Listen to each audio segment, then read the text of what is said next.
I call that the 503 rule. And that is, once a gymnastics school reaches about 500 students, that's a point where they either got to figure out how to move away from that hub and spoke organizational structure and move to more of a hierarchy where the true delegation begins, or they have to put a lid on their growth. Hello, this is Andy Seeley and with Creatively Disruptive, and this is our little podcast interview called The Family Business. And we are very lucky today to have a little chit chat with Jeff Metzger, the famous owner and creator and developer and founder of Kids First in Cincinnati. Jeff's done some really great work in this field, and you know, it's worth digging into that treasure trove in his brain to see what's going on in there. But how are you today, Jeff? Are you doing good? It's been a good day. Spent the morning playing pickleball, so my blood is flowing and my brain is active. Awesome. That's great. Hopefully mine can keep up with you because I haven't played pickleball today.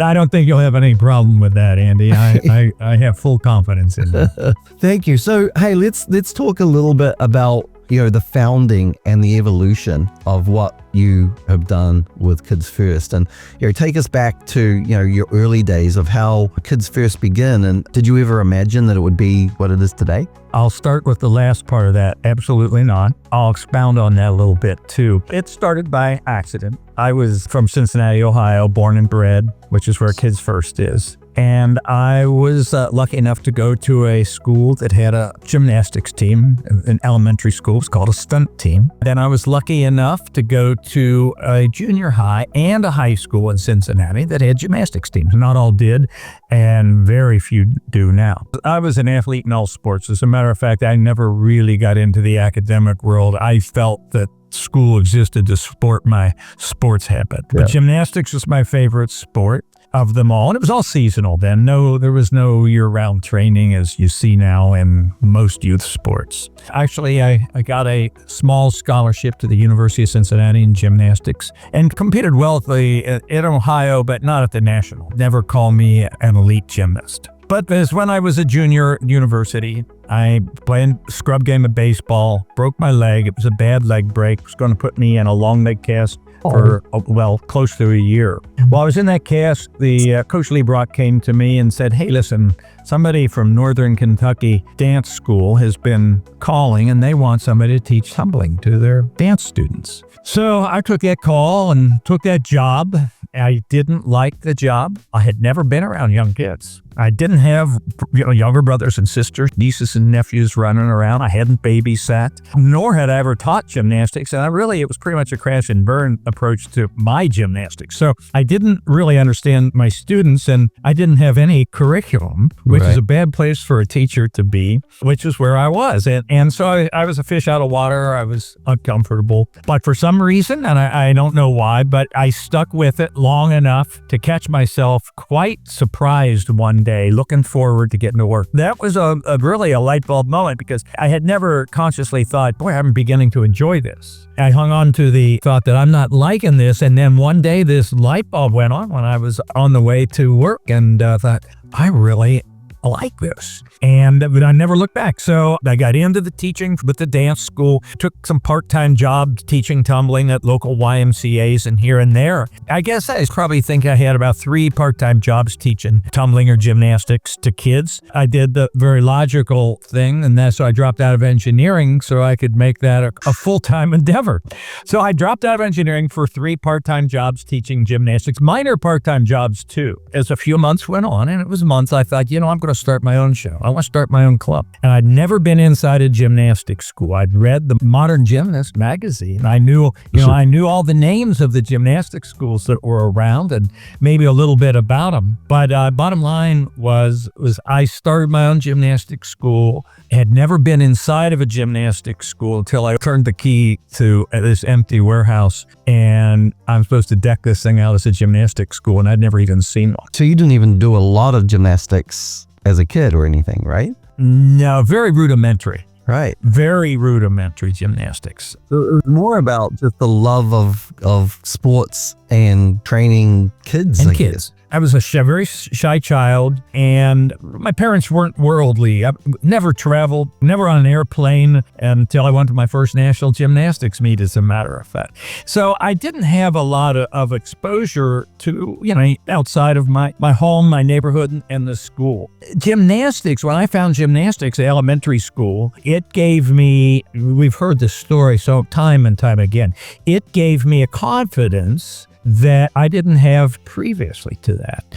And as often happens, and as we hope happens with all of our students, that confidence began to leak out into my other activities. And so I credit gymnastics with giving me confidence to become a person that who knows, maybe I never would have become. So when I found out that I really enjoyed teaching kids, that was very much on my mind, is how much gymnastics helped me spread my wings. And so that was very fundamental to my early teaching thoughts, is how do I help kids gain that same kind of confidence through the sport of gymnastics that I gained. So it was a love of sport, but it truly, probably more than that, was enjoyed helping kids break out of their shells, because it did that for me. Did you see it at all, Jeff, as a business opportunity in Cincinnati that needed to be filled, or was it just like you just started and it just happened? I saw it as a necessary step to fulfill my coaching passion. I fell in love with teaching kids, and in order to continue to teach kids, so I was at a YMCA, and I had a few hours on Monday and Wednesday and Friday and Saturday morning, but I wanted more, and the Y had their box, and I was going to expand their box. So no, I did it. I started the gymnastics school to fulfill my coaching habit. That was absolutely, for me, if making payroll for the week, that was a good week. The idea that this was a good business opportunity came far later. I've got some stories surrounding that, but that came far later. I was tunnel vision coach, as we've heard before, and the business or the organization existed to support my coaching habit. I even made an argument one time with a dentist, Dr. Bishop, on the front stoop of our facility, and this is a memory I haven't thought of for a long time. And I had made a really foolish blunder. And he said, "Jeff, you're running a business here." And I interrupted him. I said, "No, sir, this is a training facility. This is a training center." So I even was able to voice to other people, this wasn't a business. It was there to support my habit. So it's very similar to how a lot of gyms start, is it's a coach that loves coaching, and they're trying to figure out, well, I want to continue doing this, but I want to be able to do it enough that I can earn enough money to maybe feed myself, because the other options are part-time and I have to have another job, and I don't want to have another job. I just want to spend all my time doing this. That's a very similar kind of story to a lot of people that start their businesses. It is. And fortunately, I shifted my mindset. Things changed as I got married and had young children. I began to realize that I either had to learn how to run a business or get out of this gig and go work for someone else and get a real job. And fortunately, and that was literal, that was a literal conversation I had with myself. I said, I've got to figure out how to run a business, or I got to get out of this. And my response was, I'm going to learn how to run a business. So that was in the late 70s. And I became, literally for the first time in my life, a student. And I became a student of business. And I did that through books and through, at that time, the precursor to podcasts, to cassette tapes. And I became an avaricious reader and student of business. And that changed my mindset significantly. Wow. What's interesting, Jeff, and it's good to talk to you, who's obviously, I think everybody that knows you and heard your name knows that you run a very successful organization. What's interesting to me is I've had 5 interviews with different gym owners. All of them are financially successful. All of them have said that things changed for them financially as a business when they decided they weren't a gymnastics coach, that they were a business owner. That was almost like a mindset shift that made a major difference to them. That would be a fair statement. And in my case, a little more to that story was I really had reached burnout. when I got to that point where I was saying, I've got to learn how to run a business or get out of it. So it was a do or die situation for me. What I had done, I was a hardworking guy, smart enough to figure a lot of things out, conscientious, not a lot of business savvy, as we just talked about, but I was a hardworking guy and conscientious enough to have built a business that was too big for me to manage. Right. And when I say manage, it was the leadership issues where I was failing. And the stresses of me running a business that was beyond my skill set had burnt me out. And it was a low point. It was April of 1978, and I won't go through the sordid story, but it was a low point, and it was at that point and I said, you know what, I'm going to learn how to run a business. That's when I went to school. Was that predicated on, you're saying the business became too big? Was a lot of it the fact that the business was too big, but you were still the central hub and everything was coming through you, everything was coming to you? You hadn't maybe built out your leadership team, you hadn't built out the ability to delegate, you maybe even felt uncomfortable with delegation because you hadn't learned it, and you'd built this business that was the Jeff Metzger, this is how I'm going to coach, and it just became bigger, but it's still all about Jeff Metzger, which means that when people call off, you have to solve it. When people are sick, you have to solve it. When there's a problem, you have to solve it. Everything ends up coming through you. Is that kind of where that, because that's what I see a lot. So from a burnout standpoint, it's very interesting to hear you say this. I think it's actually very good to hear you say this. I've literally spoken to gym owners that have very financially successful businesses, but they've done what you did, where they are making decent money, but everything's coming through them and they're getting ground to dust, and they're at a point where they say, I don't care, I'm just going to walk away from this. I'm just going to close it down, even though it's making money, even though it's profitable, even though there's all this good financial stuff going. I can't work 80 hours a week. I want to see my family.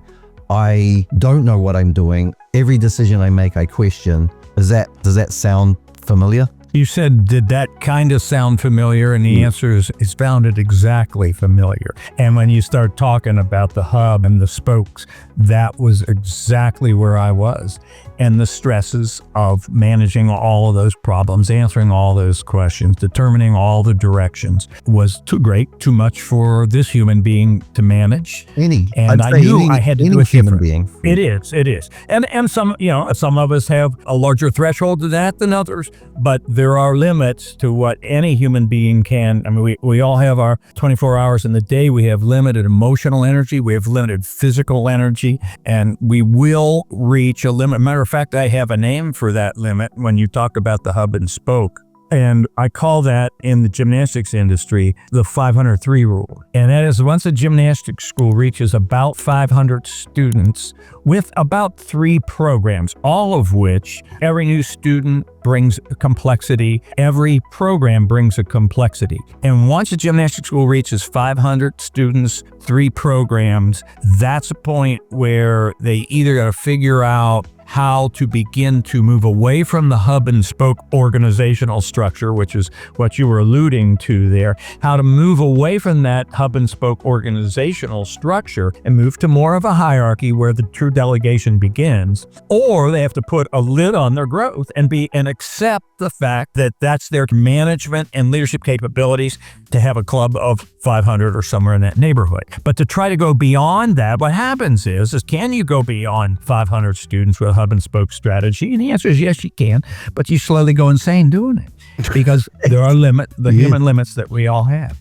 So at some point, let's say 503, and it's a business model. We can't call that an exact number, but some point, you're going to have to move away from a hub and spoke strategy and begin to decentralize decisions and learn how to delegate. Yep. And if you don't, I believe there's a true risk. It's interesting you use the word of insanity and insane. I truly believe that people that don't understand that either have to limit their business, and their business just has a ceiling and you have to be okay with that, or you literally will start developing mental health issues. Emotional issues, absolutely. And probably physical issues as time goes on. And I've seen a lot of people that have dealt with the stresses that come from that for decades, and it's not fun to see. Here's the good part of it is, if you are feeling that way, it's not uncommon. It's every business that I know gets to a point where if you want to scale, if you want to continue growing, you have to bring a team in. You have to start building a team. You have to start finding people that are better than you at all the things. I think, if I'm honest, my special ability, now I'm in a different business, but it's kind of the same.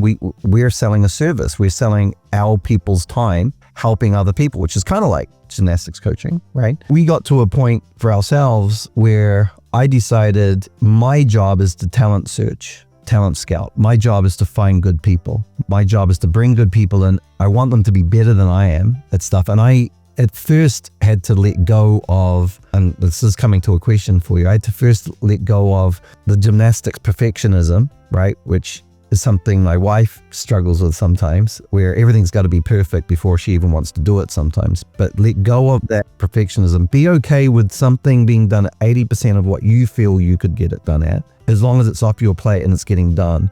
And what I found when we started doing that is, funnily enough, I thought that everybody would be able to do it at 80% of what I could do it at, but maybe I was actually the 80%. They can do it at 120. And I don't have to do it. It's just amazing. It's more of a mindset thing. Is, am I comfortable letting something go, putting it into someone's hands? And letting something go doesn't mean letting it go and forgetting about it. It's letting someone else do it, overseeing and checking in on them and seeing how they go. But take yourself out of the hub. So here's the question. I'll call that. I refer to that as, we have the security of one. Yeah, the security of one decision maker versus the potential of many. And that's a hurdle that, if one wants to grow, as you point out, that's a hurdle that one must hurdle. Right. And it's a difficult hurdle. It takes study, and it takes a certain strength of constitution, but it's a hurdle that you must hurdle if you want to grow past that point, that 503. Yeah, pardon me, I interrupted that question. No. But this is really good. I think this is a real major issue in the kids' activity center realms, to take people from having a business that puts some food on their table to actually having a business that enriches their lives, and potentially is a business that can enrich their community, right? And future generations as well. Right. And before we went on air, let's call it, we were talking about how you've built a legacy. And, a lot of people do struggle with what are they going to do when they get to a certain age, because it's hard to be a gymnastics coach at 75, right? Spotting and running around, but there are people trying to do it because they don't know what else to do, and they haven't really got a lot of financial backing. They haven't really been able to make a lot of money. They've just been kind of putting food on the table for 50 years, and now they're getting to a point where they are possibly going to just wrap up the business and go on Social Security, and that breaks my heart because they've given so much of themselves. Those that are younger, that have a little bit of time at hand, and there are some options for those that are 75. I think if they want to, they should reach out to the Jeff Metzgers and the Andy Seeleys and talk to us about what those options are. But let's say you're 20 years younger, maybe you're 50, so you're still starting to really think about what's going to happen at 75. What would you say to them to take them from that 450, the central part of everything that they do? It sounds like you came to that a lot earlier, but there's a lot of people in their 50s, early 50s, maybe even late 40s that are the hub.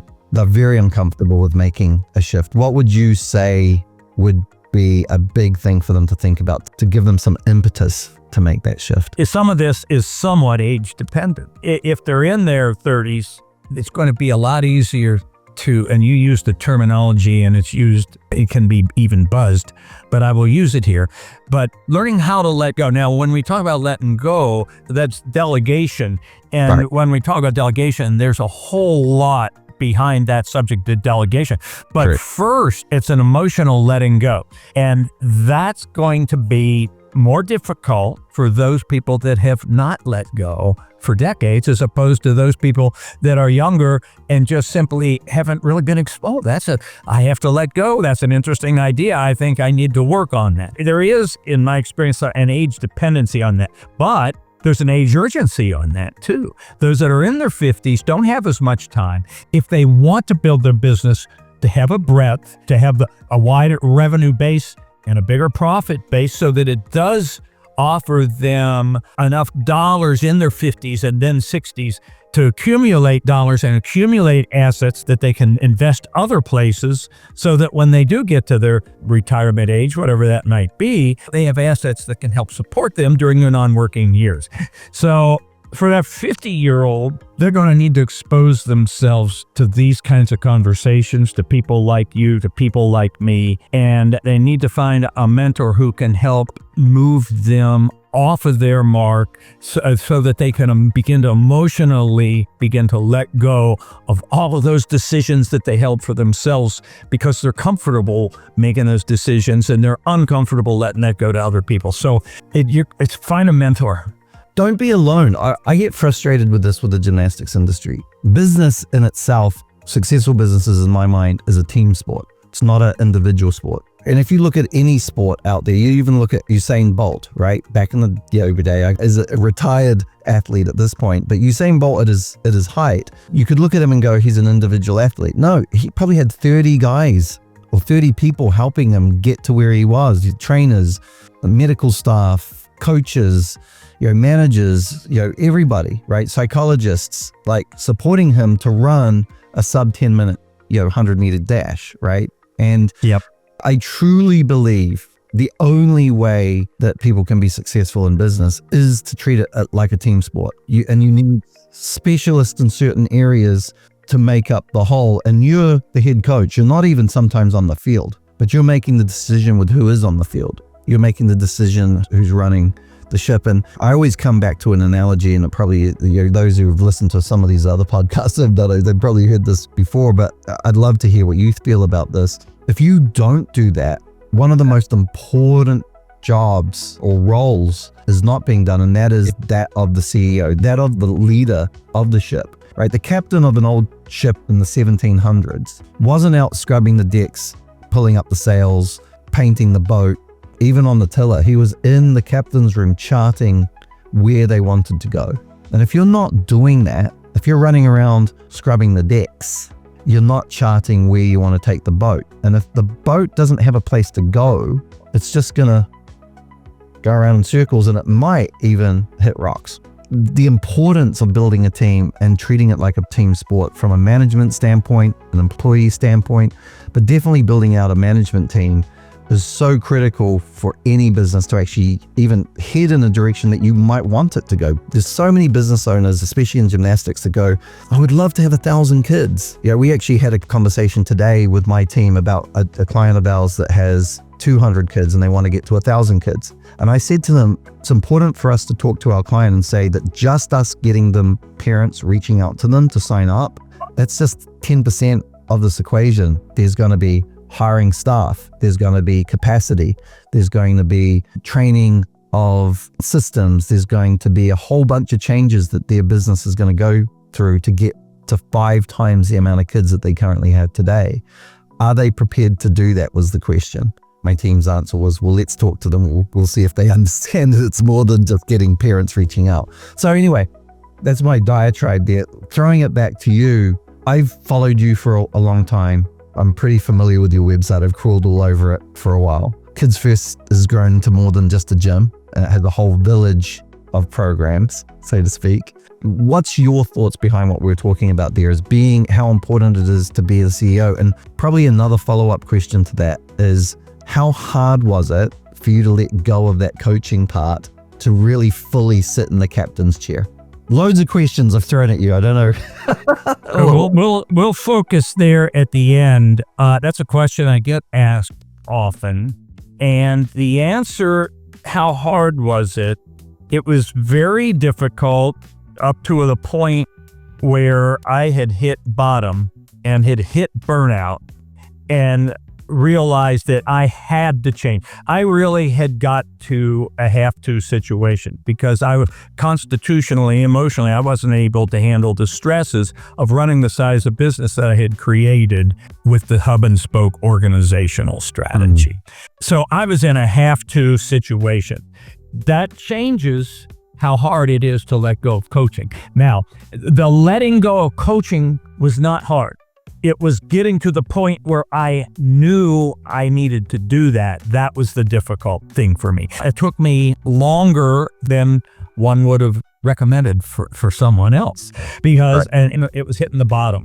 Once I hit bottom, and I realized, by the way, and I literally once I read and there weren't many books on small business at that time. They were all about large corporations. So I'm reading guys like Peter Drucker and Tom Peters. But the summation that I came to at that time when I was in a have-to situation was that there's two things where I needed to focus on first. And the first, and in no particular order, although I do recommend an order, but for me in no particular order at that time was I had to learn to become a different kind of a leader. I looked at myself as a boss and a director rather than an educator. So I needed to become a different kind of leader personally, and I needed to move away from the hub and spoke organizational strategy and move to a hierarchy, which involves that executive decision to decentralize decisions, which then requires the personal skills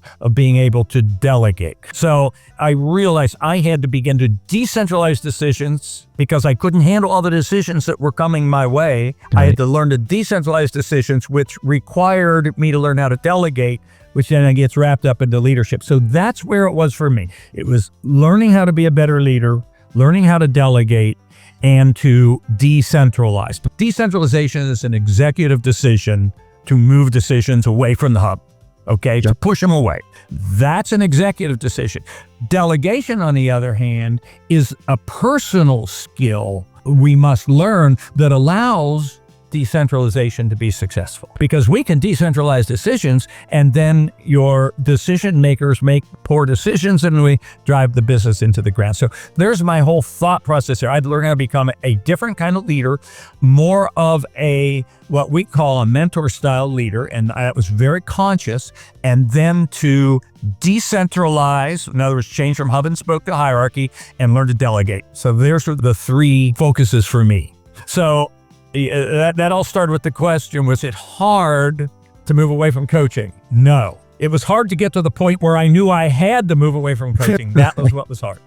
Right. But once I got there, I went at it very aggressively. And within 2 years, that business changed dramatically. But in my life, changed dramatically. So let's talk about that. We've spoken about you driving your car into the ditch. It's all smoking. You're like, oh my gosh, I can't continue doing this. And you decide to get the pickup truck and pull the car out of the ditch and relook at how you're driving your car, right? I'm a big analogy. Yep. I like using analogies. So we're now out of the ditch and we've decided we're going to drive this thing a little bit differently. A lot of what you're talking about requires building teams, building people, having people who, decentralizing means you're not making decisions. That means someone else has to. So how did you go about at the beginning starting that decentralization? What was your thought process on the people you were putting in place and how you were finding them? I took at the time, I'm going back now, the first thing I did was I created and my organizational strategy was hub and spoke. I didn't need to draw that. I knew that. That was clear and evident. But I created an organizational strategy on paper that involved a hierarchy. And then I created and I thought to what are the functions of the business that will make it successful? What functions are necessary for success? And then I began to put various responsibilities into these boxes of this hierarchy that I had created. I didn't have names in the boxes. I created the boxes independent of the names of the people that I had in the organization and created the responsibilities that are necessary to fulfill. And these weren't words I could have used back then. Today, I'll use the words, what functions are necessary to fill the brand promise that we make to our client? We make a brand promise to our client. What responsibilities are necessary to be fulfilled in order for that to happen with nothing to slip through the cracks. Then I began to put those responsibilities in the various boxes and create various positions. And it was then, and your question was finding the people for those positions. What I did is, in essence, I took the best people in my operation organization that I had at the time and placed them in these positions with these renewed responsibilities. Now, how successful was that? By the way, the plan's a great plan. It was a great plan then, and it's a great plan today. Yeah. But you do have to get the right people in the boxes. So I knew now that what the organizational strategy I needed in order for us to run a bang-up business. So I had this on paper, and I had the positions, and I had the responsibilities within each position there. Now, putting the people in the positions, I did it what I would call, looking back, a bit of a hasty, haphazard manner. It didn't sink me. But we weren't immediately successful. But the reason we weren't immediately successful wasn't because the plan was a bad plan. It was because I didn't have the right people in those boxes. Right. But I by this time, I also understood the need for that. I made some very difficult firing decisions. All firing decisions are difficult. At least they are for me. Some people say they're not. For me, certainly they are. But I made some very difficult decisions during that period, that one of them being my sister and another one being a guy named Larry. Great people, but I had to let great people, great individuals, but not great employees for that position. And boy, was that a learning, not opportunity, that was a learning period for me. Because I realized now I'm feeling more and more comfortable with the organizational strategy and the hierarchy I'd created and the responsibilities within each box.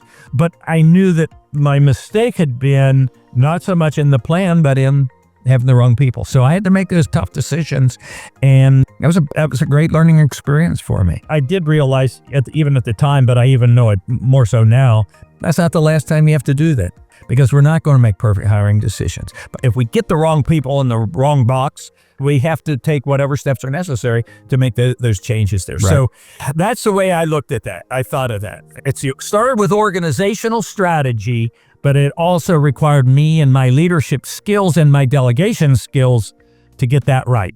Well, I think what you're saying there is you put your organizational strategy together, which to me is you're setting the course of where you want to go, right? If we use the captain of the ship. So you know the course of where you want to go. The next step is the execution of the course, of heading in that direction and sailing in that direction. And that's filling in those roles. And part of the journey is always 100% of the time is going to be that you're going to have to let people go. I don't know of a business, any business, that has a 100% success rate on hiring and has never let anybody go.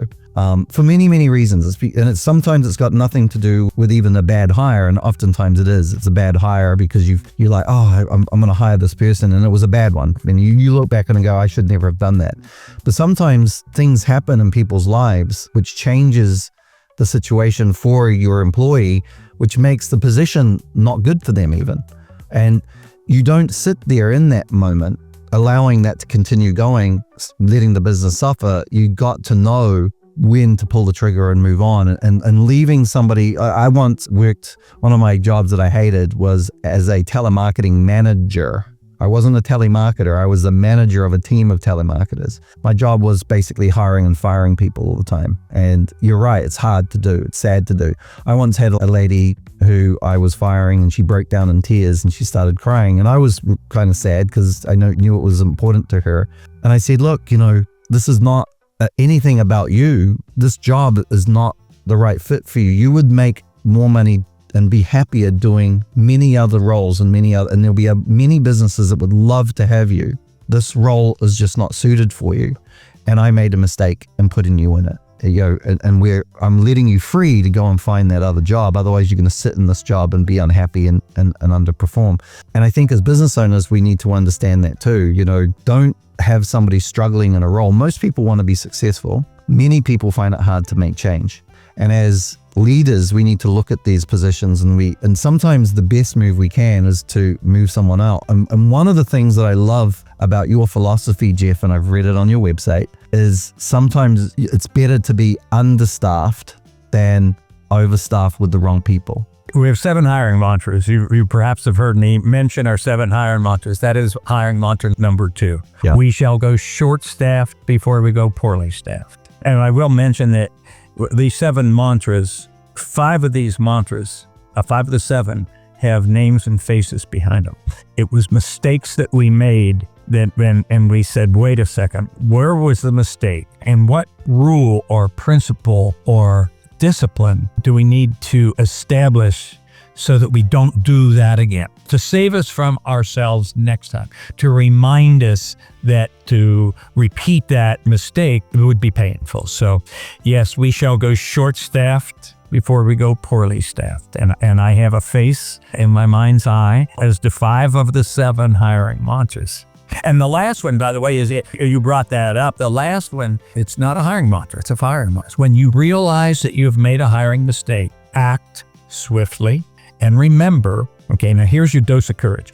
Remember, this is the lexicon, which is very important to our business. We speak often of our lexicon and the specific words that we use that are very meaningful to us. When you realize you've made a hiring mistake, act swiftly and remember, never forget, your job is to do the greatest good for the greatest number. And so, because as we fire someone, there's going to be pain. Rarely is that not the case. There's going to be pain for the person that is being released. And there's pain for you that has to go through the process of firing someone because your intention is not to hurt, but in fact, that's what it is. It may not be your intention, but that's the end result. And so people then will resist hiring, which is why we phrase that hiring mantra. It's just your duty is to do the greatest good for the greatest number. And so I'm not a socialist for a political system. I'm an avowed capitalist. But in a business where there are choices to work in this business versus that business, I'm a fan of doing the greatest good for the greatest number. And so that's our dose of courage to guide you in your thinking. I've got 2 other thoughts on that too, is if you're ever vacillating, do you need to let go of somebody? Is it time to let go of somebody? 2 questions. One is if I knew then when I was making my hiring decisions, if I knew then everything I know now about that party, would I hire them anyway? And the answer is no. Maybe it's time to make a move. And then the other question is, if I could just go home tonight and push an easy button and that person would magically be removed from my roster, would I push that button? And if the answer to either of those is yes, I think maybe it's time that you consider making a move on that. Because the tendency for us as humans is to procrastinate that, to delay that. And I think if you are not making an emotional decision, because it should be a fact-based decision, right? It shouldn't be based on emotion. It should be based on fact. Clearly. And unfortunately, there are those business owners out there that make hiring decisions based on emotion, which oftentimes gets them into trouble. If you base it on fact, you give an opportunity for that person to rectify their situation, and they choose to not, and you're still thinking whether or not you should keep them, the answer is that you shouldn't keep them. It's pretty much, because you don't just fire somebody the first time they make a mistake or the first sign that they show that they can't do what they need to do. I actually take it on as when I let someone go, I look at it and go, okay, I hired them. So that's mistake 1. If I'm letting someone go, that's my fault. It's not their fault. I should have helped them find another job. But once I've taken them on, it's my job to train them. If I have done all the training and they've been given all the help that they possibly can get and they still are not doing the job, or then I've got a decision to make. Is this a them issue or an us issue? Meaning, is it a will or a way? Do they know the way to do something, or do they not have the will to do it? If they don't have the will to do it, they've decided they're just not going to do the job, then it's an easy decision to let them go. If they don't know the way to do it, it's my job, again, to sit in there and train them. If they're unable to be trained because they just don't understand it, then again, we get to the point. So usually when I let somebody go, if I'm honest with you, very rarely do they not know that they're about to be fired. They almost always know that they're about to be fired. And to me, that kind of makes me feel very comfortable with letting someone go, because they know that the conversation's coming because they've gone through a process. I think once or twice in my life, once in another life, I worked as a sales manager for CarMax. I opened up a whole bunch of CarMax stores, the auto superstores where you buy used cars. For 3 years, in my first days in the United States, I went around the country opening up CarMax stores. And the only time I can remember firing someone instantly was a dangerous insubordination in the car dealership. They were told not to do something because it was dangerous and would put somebody's life at risk. They did it immediately in front of me, and they were fired within half an hour. That's probably the only time in my life that I've actually fired someone instantly without warning, without anything. They were just gone. I've only had one or two. One that I can remember. I'm sure there's another one that I can't. As a matter of fact, we use these words to make that point which you just made, and we teach this. This is, if you cannot go into a meeting and say, for all the reasons that we have previously discussed, it's now time to part ways, then you haven't done your job in the past. So we've not clearly communicated what the company needs, what the performance is, and the gap, maybe some thoughts and ideas on how to fill that gap there. So if we can't say, for all the reasons we've previously spoken about, it's now time to part ways, you got to go back and fill that gap. And it doesn't mean it takes months to get rid of somebody. You could move on somebody in a week, but you got to give them a chance, and you got to show them what they need to do to get to where you want to be. But then you've got to move with purpose. You got to move towards either it being fixed or them being removed, and you move in another direction. Enough about letting people go. Let's talk about, like, how do you develop amazing people? Because you have a lot of them, and I've met a couple of them. I'm actually going to be speaking with two of your rock stars next week, which is another interview that you might want to tune into when you finish listening to Jeff. But what are your signs? Like, one, it sounds like you've done a lot of hiring internally. Sometimes you can't, you got to hire someone else outside. But what are the signs that you look for in your core management team that you know are going to deliver? Yeah, what traits are there that put the Jeff Metzger spidey sense up that you might have a good one? Okay, well, our first hiring mantra, and this is going to sound somewhat formulaic, and I don't mean it to, because hiring well is not formulaic. I don't know how to make it formulaic, and I gave that up for Lent decades ago. Our first hiring mantra, and the reason I alluded to our 7 hiring mantras, and the reason we call them mantras is because for the longest time there was only one. So we had a hiring mantra. Then we saw a need to add 2, 3, 4, 5, 6, 7. We could actually rename these and call these, maybe more accurately, hiring principles or hiring disciplines. That aside, we have 7 hiring mantras, and the first one is hire the character, train the skill. Now, what we mean by that is not probably what most people think of when they hear me speak about this. Hire the character, that means hire people that are honest and hardworking and have integrity, which, by the way, that's a heck of a good start. But that doesn't capture what we mean by character, because there are many people in Cincinnati that are hard workers and they have integrity and they're honest that wouldn't fit into Kids First culture. Right. So when we say hire the character, train the skill, we're saying hire people who are innately aligned with our value system. What we call the Kids First 26 points, which is comprised of 1 mission, 7 hiring principles, our 7 unifying principles, 11 teaching principles, and our 7 hiring mantras. So that's our 26 points. So if I'm sitting across, Andy, from you as a candidate, my most important and first job, not the only job, because there is that thing of competency. We can't hire someone who has never coached gymnastics to teach Tkachev. So we do have that alignment we have to make, but we don't even go down that path until we know that the character is there. We're sitting across from one another at our desk, and we're inspecting the opportunities of working together. My job is to assess, are you aligned with the Kids First 26 points, the Kids First value system? Yep. So that is absolutely job one. And if we can get to the point where I make the assessment that's the case, now I'm going to go about assessing, do you have the skills necessary, the competency to fulfill, the various responsibilities that are in that job. But if you're not aligned with character, we just got to say, sorry, it's just, thanks for your time. Next candidate, please. Right. So that absolutely. And by the way, if you hire people of character aligned with your value system, if you hire people of character aligned with your value system, and they are not as competent in a particular skill set as you would like them to be, the world's going to go on. And safety issues aside, we'll make that point. Safety issues aside, you're going to be able to build a business around that type of situation. Try to build a business around competent people that are in line with your value system.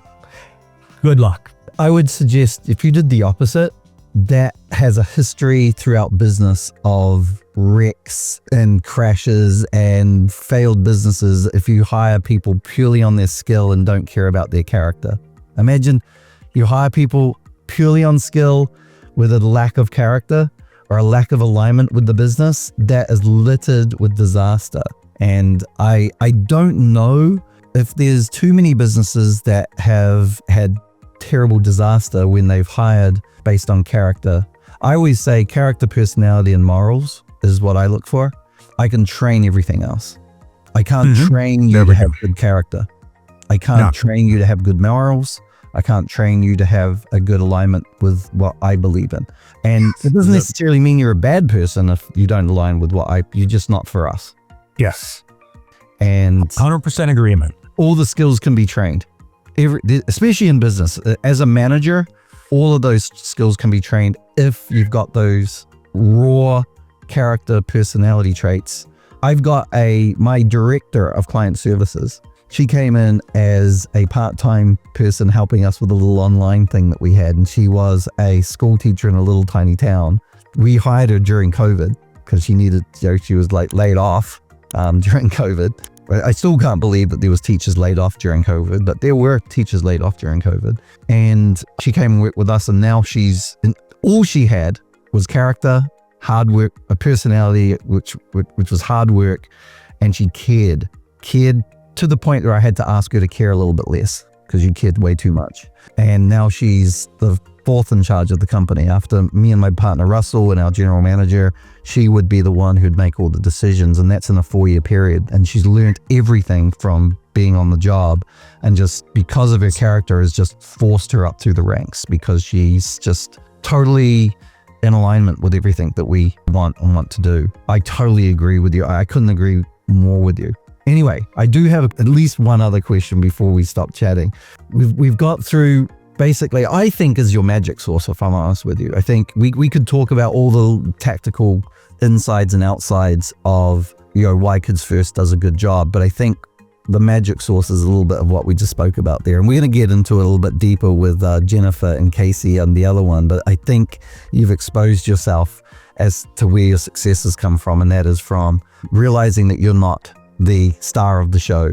You are the director of the show, so to speak. Realizing that what is important is people that are in alignment with you from a character standpoint, personality standpoint, and training and mentoring and taking care of them, helping they become all they can be. So with all of that, 75-year-old Jeff Metzger, I've heard rumors that you're getting back into it because you're getting bored of life or whatever, or you're doing a little bit more getting into it. I do know that you do the boot camps and you share your wisdom, the business boot camps. What is in the future of Jeff Metzger? Because you've got another 30, 40 years ahead of you. You got a lot of stuff to do. I like your math and tend to agree with it. Interesting, the rumors about me getting back into it. The answer to that is patently, absolutely not. Not from, I'm no more or less into it than I was the day I retired. When I retired in June of 20 during COVID, which is an interesting story unto itself. When I retired from operations, that was it. I've had zero input on operations unless I've been asked, and maybe there'd been a conversation here or there. So people, my friends included, some of my friends think I'm the hardest working guy they've ever seen, and other friends that have seen me in different settings think I'm the laziest guy they've ever met. So no, once I retired, I was absolutely out of operations at Kids First Sports Center. Jennifer became president and CEO, and I've not made a decision since, nor involved myself in a decision since, as it should be. Do I stay active? Am I active in, what am I doing here? I'm teaching, okay? I'm not, my job as president of Kids First Sports Center ended 5 years ago. So in case you might think that getting back into it might mean any part of getting back into the operations of Kids First Sports Center, again, patently no. But do I intend to stay active in the business world, in the investment world, in the teaching world, to the extent that, that I can be of benefit? Absolutely. But no more. We have a big operation. You alluded to the Kids First Village. We sit on 15 and a half acres. We have three buildings, 3 facilities on that property. I own the real estate. If there's ever going to be an expansion of Kids First, and actually for 3 or 4 years we've been looking, but we need very special land, very special location to make our facility work, then I would be involved in the strategic planning and the real estate piece of that pie. I'm the guy that's got the assets that could make that happen. But that would not be any involvement in any of the operations at Kids First. The day-to-day operations door is closed. Very much so. Very much so. And when you speak with Jen and Casey, you will understand why and how I say that. I'll leave it go at this. Kids First Sports Center is in very good hands. It is in very good. What's kind of interesting, and I know we kind of started a little bit talking about people retiring and getting to a point where they are thinking of slowing down or whatever. And my dad's 81, right? He's in New Zealand. He, a couple of years ago, came to me and he said, I'm feeling a bit depressed because there's so many things I want to do and I feel like I've only got a couple of years left. And I'm like, Dad, you're like the healthiest guy I know. He's like, doesn't take any drugs, super, super healthy, strong, looks better in it with his shirt off than I do. And, I said, what are you talking about? And I said, this is me mentoring my father, who's a pretty smart guy. I said, this is what I want you to do. I want you to think that you can live to 110. That means you got 30, I think back then it was like 34 years to go, 33 years to go. You're going to get to 110. And he was like, okay. I was like, and if you don't get there, it's going to be a surprise to you, but you won't care, right? So act as though you're getting to 110. You got 35 years and just start doing stuff. And you know what? To his credit, he actually really bought into that. And he's building houses right now. He's renovating a home, building fences. I truly believe he's as healthy as he is because he's busy. He's mentally busy, figuring stuff out, physically busy, actively doing things. He's not sitting down watching TV all day. He's out there doing stuff, and I will take the credit getting him to change his mindset on age. And I truly believe, and I hope you do this for as many years as possible. You stay involved. I think as soon as we're not involved, we're not involved. Mm-hmm. It's not here. We can be involved. It is, I have friends that have retired and they say, or maybe not state it, but it's clear they're bored. And that's not a good place to be. It's not difficult for me to not be bored. I have the idea of being bored is so foreign. I mean, I think maybe I remember saying when I was 6 years old or 5 or whatever to my mom a few times I was bored, but I haven't been bored since then, and I don't intend to be bored going forward. So I have quite a few business interests that are outside of this industry altogether. Private placements that I have, some cases minor involvement, some cases a little more involvement. But so I'm not retired from life. I'm retired from the presidency of Kids First Sports Center. Exactly. So let's wrap this up with the final question. So if there was one thing that you were allowed to say to somebody who owned a kids activity center to help them be successful, what would that one lasting impression or word be to them? One thing that's benefited me a lot is I've worked hard, I've worked diligently, but I've also learned to not take myself too seriously. And one might say, exactly what does that mean? That involves kind of many facets. One is when the person who takes himself too seriously is not likely to be able to admit a mistake. So by not taking oneself too seriously, it's like we all have our foibles, we all have our weaknesses, we all make our mistakes, and we're all human, and we're not infallible. So don't take yourself too seriously would be, it's not business advice, it's mindset advice. Yeah. Business advice, don't accept recurring problems as the norm. As you know, that I founded the small business boot camp that we run twice a year in 1991. And so I get to intimately know 40 or 45 gym club owners twice a year that come to Kids First Sports Center, and we live together. And so I get to intimately know, them, their challenges. And I've seen the pattern over and over again, and it hurts me because it doesn't have to be. But so many people say, in business, there's always challenges, but there's two kinds of challenges, and there's the one-off challenges, COVID. We had to fight our way through that. Maybe you're being sued. Okay, these are challenges that we have to face, but the recurring challenges, the kinds of things that really wear us down and grind us down. We can't find responsible staff. Our staff doesn't respect us. Those types of challenges that were there yesterday, they're there today. Unless you do something differently, they're going to be there tomorrow. They don't have to be. Inspect, reflect, and check to see if you've got recurring challenges in your business. And if you do, know that doesn't have to, it may be your norm, but it doesn't have to be your norm. And the answer to that is to make sure that we build a strong business from a strategic standpoint. I've said it many times, in this industry, a business can be strategically strong and tactically weak and do all right. Yep. A business that's tactically strong and strategically weak is going to fail. So a business has got to build itself with a strategic framework of strength, and that means starting at the bottom and building up. And first is that, and I won't go into each one of these because I could talk about this all afternoon. But the bottom of your pyramid is to establish your company's core values, what your non-negotiables are. The second is what we've already spoken about. Now, the second is organizational strategy. To create an organizational strategy that keeps you in business today, because that's important, but also provides for your tomorrow. And that's a very difficult thing to do. And that's fraught with all sorts of paradoxes and conflicts to build an org strategy that's good for today and good for tomorrow. But that's your task, and you got to do it. The next strategic building block is your leadership strategy. And your leadership strategy is what's your way. And I talked about my leadership strategy. I was weak. I was a director type of a leader, and I realized I needed to become more of a mentor style of a leader. So what is your leadership strategy in your organization? What's your written strategy in how you inspire others to give their best self towards the accomplishment of that worthy goal, of that high goal, in which we'll call that your mission, and there's other names you might call that.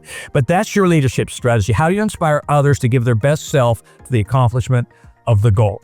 And then you have your marketing strategy. Your marketing strategy is what's your story? You've got to devise a story that's so powerful.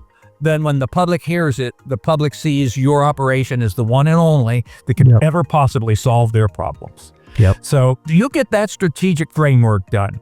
You get your core values set, you get your org strategy set, you get your leadership strategy set, and your marketing strategy set. Then it's time to build your systems, but not before you get your strategic framework in place. And that's the source of recurring problems. People love and hate Elon Musk, but one thing that is undeniable is he has a lot of fingers in a lot of pies, and he's doing a lot of things.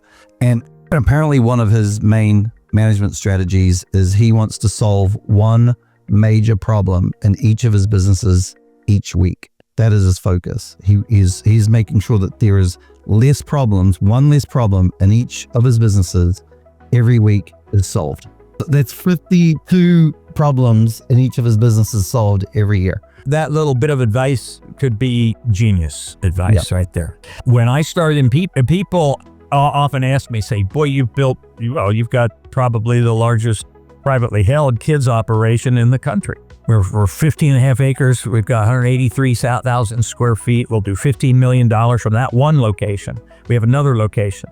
Yeah, so you built your vision, and all I can do is chuckle and laugh because I don't know how to do a 5-year plan. I don't know what a 5-year plan looks like, much less a 10 or 20 or 30-year plan. There was no vision about Kids First Sports Center when I started in the business. But what did build it was what and what made me think of was what you just said there, Andy, is that I realized, and by the way, I thank Tom Peters for this. There's a book called In Search of Excellence, and he just pounded the table about how a business must change and grow and innovate. Change and grow and innovate. Every day, just getting a little bit better. The Japanese concept of Kaizen, just constant change for the better. And I developed what I called the 1% theory. And that is if everybody just improves their function, whatever function they're working on in the business, just improve that 1% every day, just a little bit better, and never backsliding, then the business can't help but thrive. And so we developed, in our fifth principle in our 7 unifying principles, is perpetual change, growth, and innovation. And so we developed that in the late 70s. We must grow. And if we just seek to grow 1%, every now and then we're going to screw up, and it's going to be more than 1%. But if we never allow ourselves to backslide, okay, right, and we hit 1%, then we'll get a 10% day, and we're going to get a 20% day, but we just can't accept backsliding. And so we did that with our company. I led by that, and I had a goal that we have maintained for 53 years of never having a year that revenue did not increase. We have increased. For 53 years, our business has grown in revenue every year. We've never had a down year, COVID exception. So there's the asterisk year. And by the way, we actually had a pretty good year in COVID. Many stories behind that statement. But we had a decent year in COVID, and we had a bang-up year every year thereafter. So it was that 1% theory. It was I never envisioned it when it was done. I envisioned where we are and where that next step is going to be, but it was constant change, never losing ground. If we only got one step forward in a given day, that's great, but we just can't accept a step backwards. We got to move forward, So it was that 1% theory of constant change and growth and innovation, and you will hear Jennifer and Casey use the same language I'm using because it is baked into our cake, but growth is in our DNA, and it has been and it will be forever and ever. That's part of who we are. Well, and that's how we got to where we are today. Well, I think that's a good place to end. So let's just quickly, you have your boot camp. If somebody wants to engage with you and come to your boot camp, what's the best way they can go about doing that, Jeff? How you go to metzgerbootcamp.com. Okay. METZGER, metzgerbootcamp.com, or info@metzgerbootcamp, and then you'd be contacting Megan, and then Megan can help you through any kind of process that you might be interested in. But the boot camp is, matter of fact, next boot camp is November 13 through 17. I mentioned that we live together. It's not, we don't call it boot camp for nothing. This is not your typical seminar. We start on Thursday at 7 p.m. and we end at Monday at noon. Boot camp's total immersion. It's all inclusive. It includes your lodging at our very nice local Marriott, includes all meals, all the literature. Once you hit the tarmac at CVG, you just put your wallet away because we take care of everything else. Boot camp is not meant to change a business incrementally. It's meant to help a business find its strategic foundation, its strategic footwork, and grow in multiples.